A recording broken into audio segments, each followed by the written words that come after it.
spoštovani prisluhniki, dragi romarji, bratje in sestre, obhajamo torej Pavlovo nedeljo in obhajamo danes tudi nedeljo Svetega pisma. Sveto pismo nam je po eni strani domača knjiga, saj jo vsi poznamo, vsaj od zunaj. Vemo, kako zgleda, vemo, da je to debela knjiga in da je to verska knjiga. Drugo pa je tudi vsebina te svete knjige, ki pa je še vedno preveč nepoznana. Sveto pismo bi nam moralo biti vsakdanja duhovna hrana, pa ga mnogi vzamejo redko ali pa nikoli v svoje roke. Le kako bi mogli poznati Božje delovanje v vsej zgodovini človeštva in na poseben način izraelskega ljudstva ter Božjega odrešitvenega načrta za vse narode. Sveto pismo je Božji nagovor vsakemu človeku. In že sveti Hieronim je dejal, da nepoznavanje svetega pisma pomeni nepoznavanje Kristusa. Božja beseda je za otroke cerkve trdnost vere in hrana duše ter čisti in neusahljivi studenec duhovnega življenja. Zato vedno znova vzemimo v roke Sveto pismo, da nam bo vir moči za naše vsakdanje življenje. Če že ne drugače, vsaj v cerkvi pri vsaki maši slišimo nekaj svetopisemskih odlomkov. Kako pa jih poslušamo in kako nas nagovarjajo te besede, pa je spet druga stvar. Velikokrat se zgodi, da ob koncu maše, če še bolj razmišljamo, kaj je bilo danes v Božji besedi, se nam niti ne sanja. Takšno je največkrat naše poslušanje Božje besede. Zato pa nas današnja nedelja, ki je še posebej posvečena tej knjigi vseh knjig, spodbuja, da bi nam bila bolj domača, bolj pri srcu in da bi imeli večjo ljubezen do besede, ki jo je Bog spregovoril in ki so jo svetopisemski pisatelji zapisali. V nas še odzvanjajo skrivnosti božičnih praznikov, ko je Bog poslal na svet svojega sina. Poslal ga je v odrešenje Izraela, pa tudi vsega človeštva. Ljudstvo, ki je hodilo v temi, je zagledalo veliko luč. Nad prebivalci deželi smrtne sence je zasijala svetloba, smo slišali v današnjem prvem delu. Te luči, te svetlobe, tega Božjega odrešenja so deležni vsi narodi in ta luč nikoli ne ugasne. Samo poglejmo zgodovino odrešenja ali pa čas od delovanja Kristusa na zemlji pa vse do danes, še posebej čas preizkušenj v težkih razmerah, kot je bilo obdobje druge svetovne vojne in še po njej, in tudi danes, ko je svet tako razkristjan. Ta luč ni ugasnila in ta luč nikoli ne bo ugasnila, ker je to Božja luč. Ta luč sveti in ta svetloba nas hvali.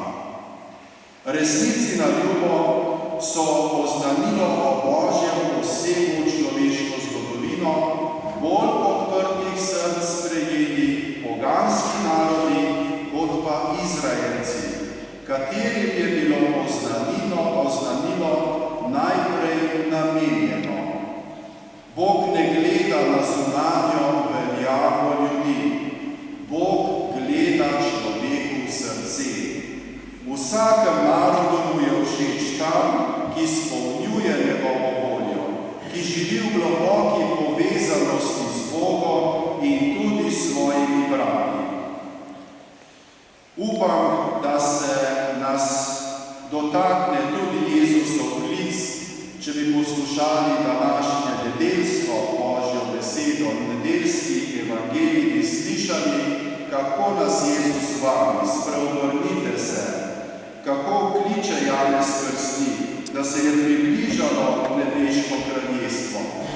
In ta klic iz Božje besede ni namenjen le judovskemu ljudstvu, ampak vsem ljudem, poganski Galileji. Da bi njegovo znanilo posneli v svet, ponesli v svet, je Jezus povabil preprosta moža, ki sta bila ribiča, Petra in Andreja, in jima je rekel, hodita za menoj in naredil vaju bom za ribiča ljudi.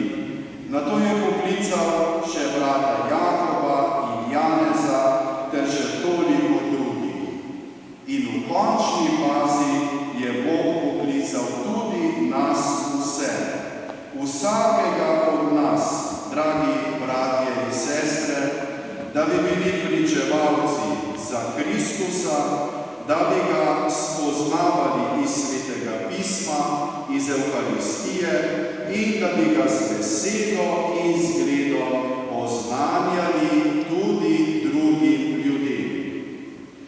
Sveti Pavel je imel, lahko bi rekli, to srečo ali pa milost, da ga je Kristus, ravno ko se je odpravljal, vsej svoji zagretosti, vsej svoji jezi preganjal kristjane v Damasku, vrgel na tla in povabil k spreobrnenju. Iz največjega sovražnika Kristusove cerkve je postal največji misionar, največji apostolski delavec vseh časov. Vse stiske in muke, vse trpljenje, ki ga je doživel zaradi oznanjevanja Kristusovega evangelija, je z lahkoto in pogumom prenašal, ker je imel pred seboj jasen cilj. Imeti jasen cilj in zato se tudi truditi in boriti. Naj nam bo sveti Pavel zgled v tem. Pretežni del novozaveznih spisov so ravno Pavlova pisma. Če jih beremo, se lahko zraven čudimo, kakšni ljudje so bili v takratnem času, da je moral Pavel nekatera tako ostra pisma pisati cerkvenih skupnosti. In če jih premišljujemo, takoj ugotovimo, da takratni ljudje niso bili skoraj nič drugačni od nas danes.